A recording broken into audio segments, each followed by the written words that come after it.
is Melissa Schindler, and for Banned Books Week, I'm going to read Tango Makes Three by Justin Richardson and Peter Parnell, with illustrations by Henry Cole. In the middle of New York City, there is a great big park called Central Park. Children love to play there. It has a toy boat pond where they can sail their boats. It has a carousel to ride on in the summer and an ice rink to skate on in the winter. Best of all, it has its very own zoo. Every day, families of all kinds go to visit the animals that live there. But children and their parents aren't the only families at the zoo. The animals make families of their own. There are red panda bear families with mothers and fathers and furry red panda bear cubs. There are monkey dads and monkey moms raising noisy monkey babies. There are toad families and toucan families and cotton-top tamarin families too. And in the penguin house, there are penguin families. Every year at the very same time, the girl penguins start noticing the boy penguins, and the boy penguins start noticing the girls. When the right girl and the right boy find each other, they become a couple. Two penguins in the penguin house were a little bit different. One was named Roy and the other was named Silo. Roy and Silo were both boys, but they did everything together. They bowed to each other and walked together and sang to each other and swam together. Wherever Roy went, Silo went too. They didn't spend much time with the girl penguins, and the girl penguins didn't spend much time with them. Instead, Roy and Silo wound their necks around each other. Their keeper, Mr. Gramsci, noticed the two penguins and thought to himself, they must be in love.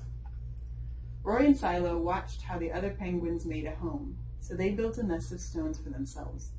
Every night, Roy and Silo slept there together, just like the other penguin couples. He's so cute. Then Mr. Gramsci got an idea. He found an egg that needed to be cared for, and he brought it to Roy and Silo's nest. Roy and Silo knew just what to do. They moved the egg to the center of their nest. Every day they turned it, so each side stayed warm. Some days Roy sat while Silo went for food. Other days it was Silo's turn to take care of their egg. They sat in the morning and they sat at night. They sat through lunchtime and swim time and supper. They sat at the beginning of the month and they sat at the end of the month, and they sat all the days in between. Until one day they heard a sound coming from inside their egg. Peep, peep, peep, peep, peep, it said. Roy and Silo called back. Squawk, squawk, peep, peep, answered the egg. Suddenly, a tiny, tiny hole appeared in the egg's shell. And then, oops, wrong page. Crack! Out came their very own baby. She had fuzzy white feathers and a funny black beak. Now Roy and Silo were fathers. We'll call her Tango, Mr. Gramsci decided, because it takes two to make a tango. Roy and Silo taught Tango how to sing for them when she was hungry. They fed her food from their beaks. They snuggled in their nest at night. Tango was the very first penguin in the zoo to have two daddies. Soon Tango grew strong enough to leave the nest. Roy and Silo took her for a swim, just like all the other penguin families.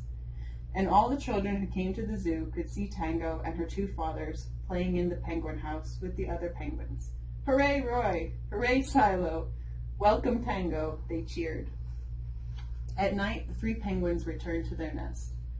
There they snuggled together, and like all the other penguins in the penguin house, and all the other animals in the zoo, and all the families in the big city around them, they went to sleep. The end.